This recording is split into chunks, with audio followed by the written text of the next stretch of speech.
One of the questions I'm often asked is, what lab do I use when I test for Lyme disease and for co-infections? And the answer to that actually is that I use typically 3 different labs. And so I'd like to go over those labs a little bit with you just to show you kind of what we do here and why I choose the labs that I do, which labs work better for different purposes, and cost and comparison and all of that. So, first off, I'm not an expert on all the different labs. There are a lot of different labs that you can use, specialty labs, non-specialty labs, but I've found that these 3 labs tend to meet the purposes that I need.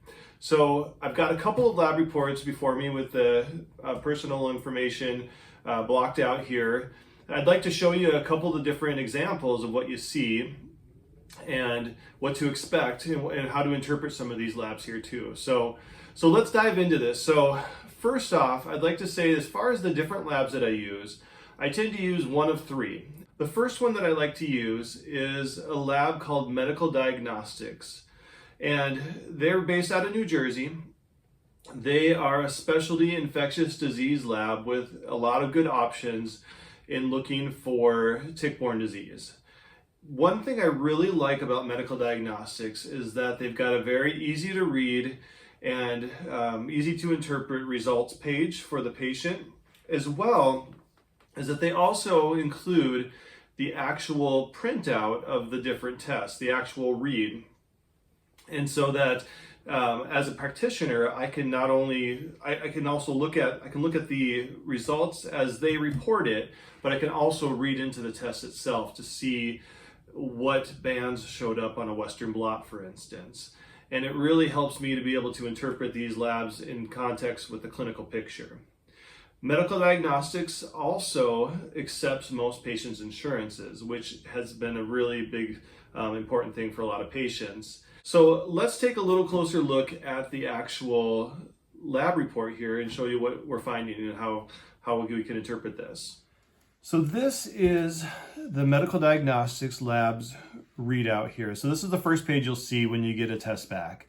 And I really like the way this is laid out. It makes it nice and easy as far as getting a good summary here. So if you look here, we did testing here. We did the Lyme disease Western blot for IgM and IgG antibodies. We did the Bartonella-Hensley ELISA tests. We did a Lyme disease ELISA test, and we also did a Babesia microti IFA test. So if you then go over to this column here, this will give you the really quick answer as far as positives or negatives. And then obviously you can kind of dig into it after that. So in this case, if you look here, we have the CDC guidelines, IgM CDC negative for Lyme disease, IgM alternative guidelines, which is the alternative guidelines that the lab uses. And there's a lot of good reasons why the labs have alternative guidelines when it comes to Lyme, and you'll see that with each lab, the alternative is going to be a little different. But most of these labs will give you the CDC, and then they'll also give you the alternative. So in this case, IgG CDC negative, IgG alternative equivocal.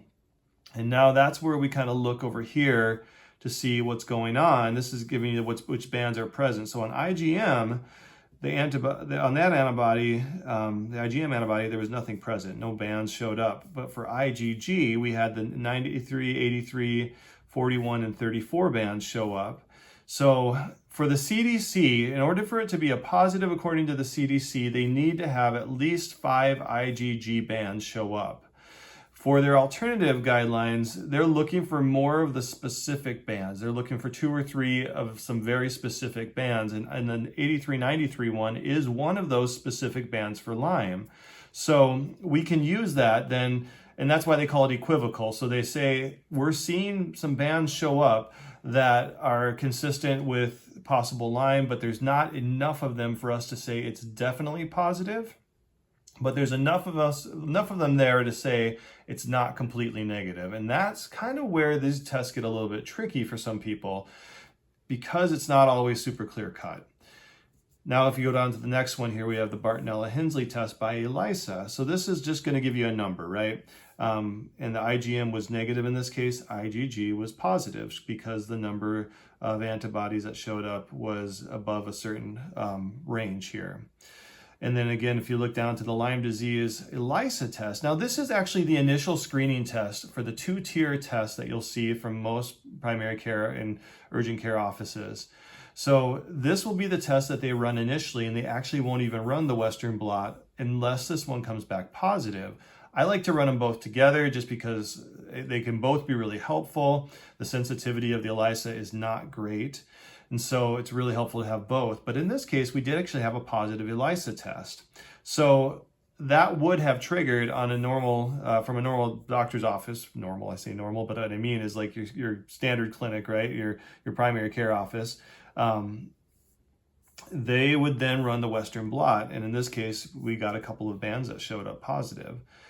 For me, that's significant. Not everyone believes that, but I think when it comes to chronic Lyme, if you're watching this video, you probably know that these tests aren't perfect, and that seeing an ELISA positive, some bands that are positive here, and a Bartonella positive, that to me is significant.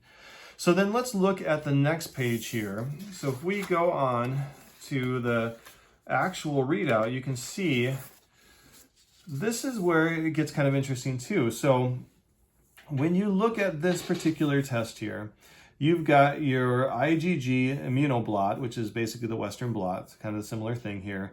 And then they've got the different bands here. And actually, this is a little bit older. They've kind of updated this since then. It's even a little bit easier to understand now. But they'll show you the different bands, for instance. So they actually had the 93, 66, 58, 41, and 34 bands. And that's found down on here, on this strip here, 34, 41, 58, 66, 93. This is the control.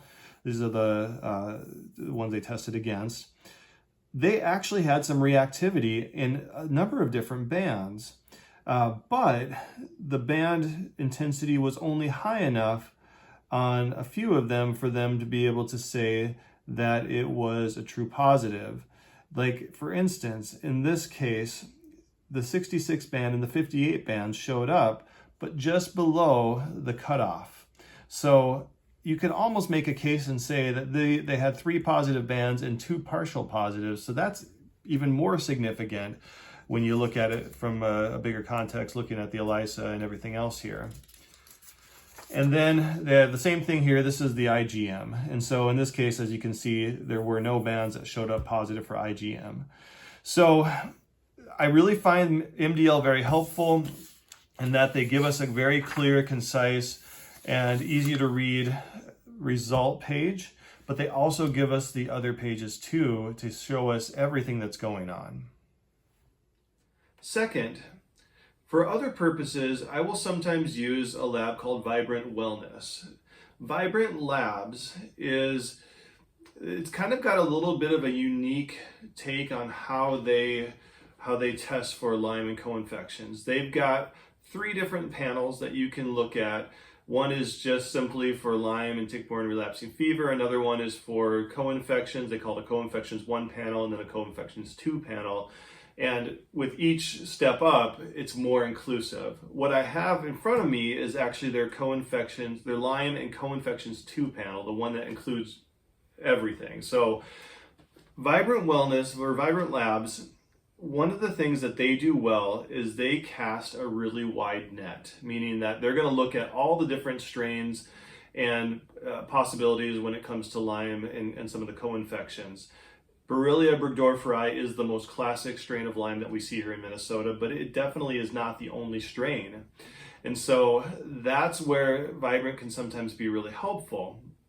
Vibrant Labs uses a little bit different way of testing. The tests are similar. When you look at the actual test, they use ELISA tests, they use immunoblots or Western blots, and they use those types of tests. They use PCRs. So the tests themselves are not necessarily different tests than what you're going to get at a different lab, but the way that they actually test the sample is different.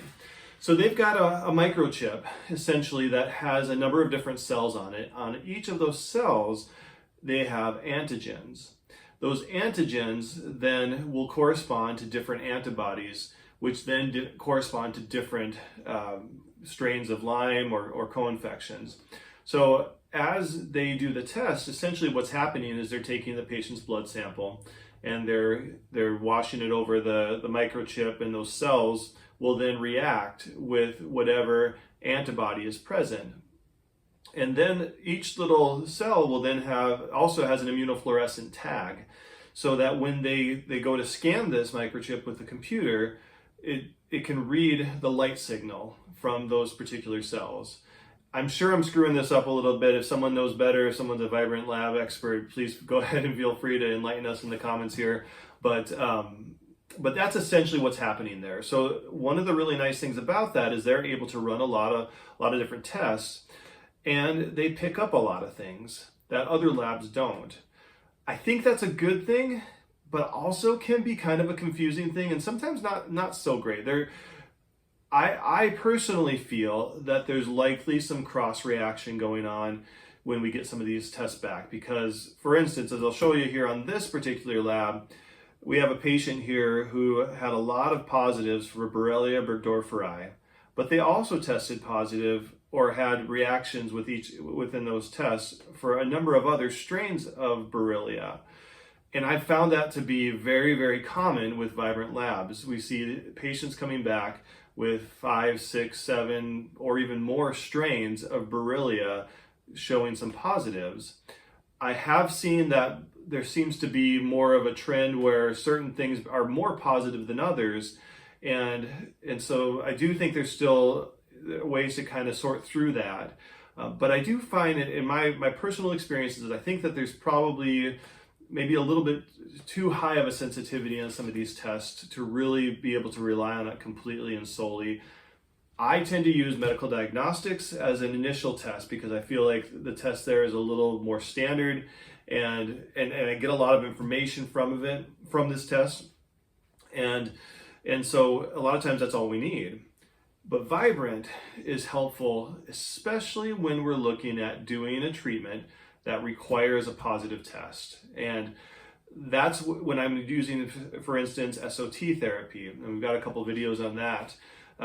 SOT requires a lab positive in order for this particular treatment to be administered. So that's a lot of times when I'm looking for something that I know is there because maybe we've tested it already, we then sometimes will use Vibrant to help with that. And I think you can also use this as an initial test too. I know some practitioners that do that, a lot of patients that come in and they've already had this test done. So I still think it's very helpful in those cases. I don't necessarily go out and get more testing if we had some really clear positives on the Vibrant Labs test.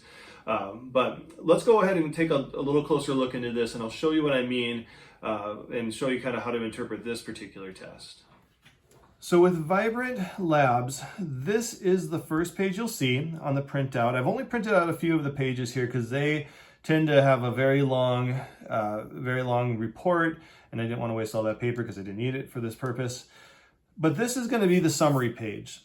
So as you can see, they really came back with a lot of different things. This is the co-infection 2 panel. So they're looking at Lyme, other Borrelia species. They're looking at Bartonella, Babesia, Rickettsia, Anaplasmosis, Ehrlichiosis, West Nile virus. Again, even some other viruses like Coxsackie virus, Mycoplasma, pneumonia, bacteria, a number of other viruses and bacteria as well. And so because antibodies can stay around in your body for quite a long time, some of these things are not going to necessarily be relevant. And so I find that sometimes doing this big panel is just more confusing than it needs to be, because you start to wonder then, well, am I dealing with chronic Epstein-Barr virus, which is it's a possible thing. And so I guess that in that case that might be more important. But for instance, strep A, very, very common. People have had it, multiple times in their life probably. But is it significant? Is it something that's relevant? And in each case, it's hard to say sometimes, but the fact that they include so many different things can sometimes make it overwhelming and more complicated. But I do, again, find that they can be helpful. And I'll show you what I do like about these tests here, and then also show you why sometimes I think it can be kind of confusing. So let's go to the next page here. So this is kind of our this is our Borrelia burgdorferi testing page. This is where they spend most of their real estate here, I think, is looking at this particular infection, because we just have more that we know of as far as what we can do to test for this. So for instance, let's look at this top one here. This is the Borrelia burgdorferi VLSE1. So this is actually the ELISA test. This is the initial test that you would see from almost any Lyme test. This is the C6 peptide ELISA, which is another type of test that we will use that can also be a verification. In fact, some two-tier tests will just do a couple of ELISA tests versus actually doing the Western blot. And then if you look down further here, we've got P18, 23, 25, 28.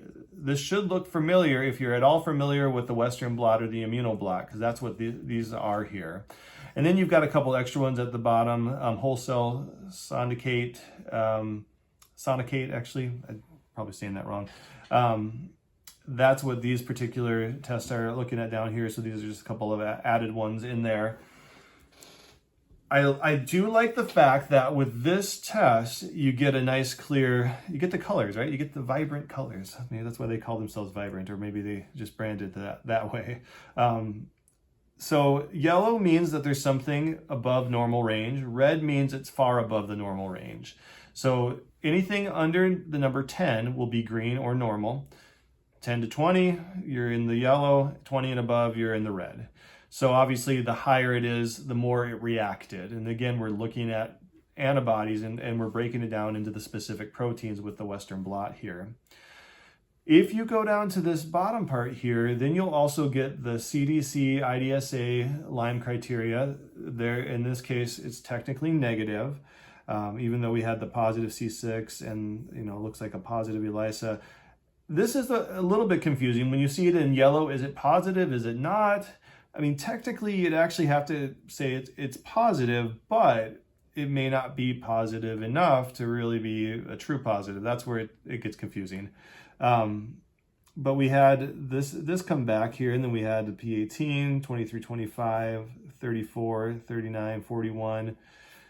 So we didn't have enough of the bands that the CDC considers significant to make it CDC positive. But the alternative Lyme criteria, it was positive on the IgG.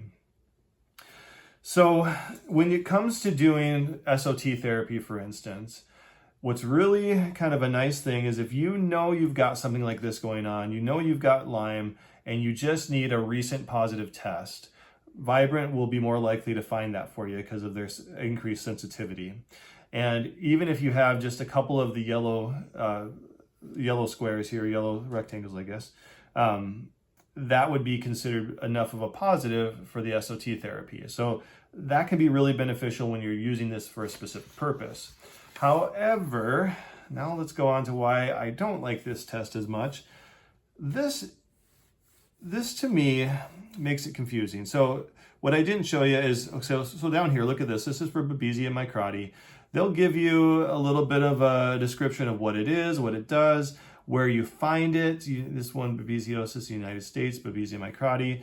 A lot of these Borrelia species that you're seeing here are not ones that are common. Maybe they're more common in Europe or Asia, but we're still seeing some positives here, right? So, and I'm not going to try to pronounce these. I don't say these ones as often. So we've got a little bit of a positive here, right? 11.8, a little bit there as well, maybe a little more there. The question is, are these significant? And to be honest, I don't know for sure. I tend to doubt it. And the reason why is because we've got, in this case, a very strong positive for Borrelia burgdorferi, and very mild positives on a few of these other ones. And as you can see, for instance, each of these only have one line, meaning you're going to get a positive or you're going to get a negative. So you don't have the range that you have here that you can use to be able to better interpret what might be going on. So anyway, I do think that it's very, very possible that we've got some false positives or cross reactions is what I think is happening. They did do a study to validate their findings, but again, we're talking about one small study, and it's hard to say for sure that again, I wouldn't look at a patient and say, well, you've got 6 or 7 different strains of Lyme. What I would say is that you have Lyme, probably you have Borrelia burgdorferi, and the other ones very well may be a cross reaction. The good news is that a lot of the times the treatment's going to be the same. SOT therapy, the only difference there, because SOT is very, very specific to the actual strain. That's why I think it's important that we don't just jump to conclusions that there's 6 or 7 strains of Lyme present, because doing SOTs for all those different strains may or may not be necessary. So that's what I use Vibrant for, and that's a little bit about how to interpret this particular test. Lastly, a third lab that I will use, probably not as often, is IGeneX. IGeneX is kind of the gold standard when it comes to tick-borne disease testing. So why do I not use that as my gold standard? Why do I not go to that one first? And I'll tell you why. And honestly, the main reason is cost. And IGeneX is a really good lab. They've got a lot of, again, they can cast a very wide net. They're definitely more expansive than medical diagnostics labs. And I would say just as expansive as Vibrant labs, but the cost to get that is really high. So for a lot of patients, it's just not necessary to have that particular lab, and it's not always all that helpful. I haven't found them to be more sensitive than other labs, and so they can pick up things that others can't, except in certain circumstances. I'll use IGeneX more often when a patient requests it, of course. I have no problems using that. And there are some patients who just want the best of the best. And if you're gonna go for the best of the best, I would choose IGeneX. That's what I would do. If money doesn't matter, the cost doesn't matter, you can use your HSA to pay for it or whatever. Those are cases where I'll use IGeneX initially. I also sometimes use IGeneX as a way to kind of find out if we're missing something from some of these other tests. I had a patient, and it was early on in my practice here, that had the classic clinical presentation for Lyme. They had a deer tick bite, they had a bullseye rash, they had symptoms that followed, flu-like symptoms. They went into their doctor and they got a couple weeks of doxycycline, which is kind of the standard if you go to your primary doctor. But they didn't get better. They got better a little bit during treatment, but the symptoms never fully went away, and it stuck with them. Now, this was still somewhat of a more acute case when they came in to see me, and so I was able to tell the patient right off the bat, yeah, this is Lyme, and you had a deer tick, you had a bullseye rash, you had symptoms, you responded to the initial treatment. My response to them was that they needed to treat more, and they agreed. But they also wanted some laboratory evidence. And, again, I just said that that's what we want to do. I'm fine with that. There's nothing wrong with doing that. We tested them through medical diagnostics. Came back completely negative. There was nothing that showed up on there. And so the conversation then was, again, do we just simply treat you, or do we actually do some more testing? And again, this was a patient that said, I just want to test it. I've got the money in my savings account. Let's just do it. So we did an IGeneX test, and it came back positive for a different species of Borrelia, one that we don't see as commonly.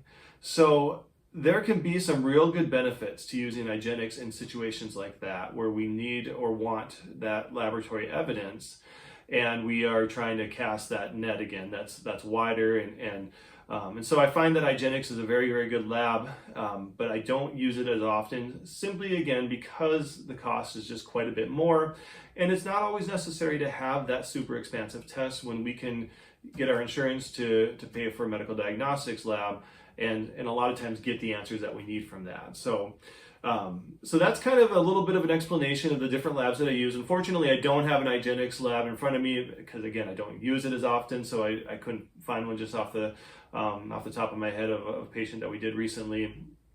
So that kind of explains, I think, a little bit why I use what I use. And again, there are many other labs out there. I know some about some of the other labs, and if you have questions, feel free to leave them in the comments. If there's a lab that you've used that you've found that has been helpful, again, feel free to explain that in the comments below. I'd love to hear from you. And as always, I hope that this video gave you some information that you can take and and utilize, and hopefully it was helpful for you today.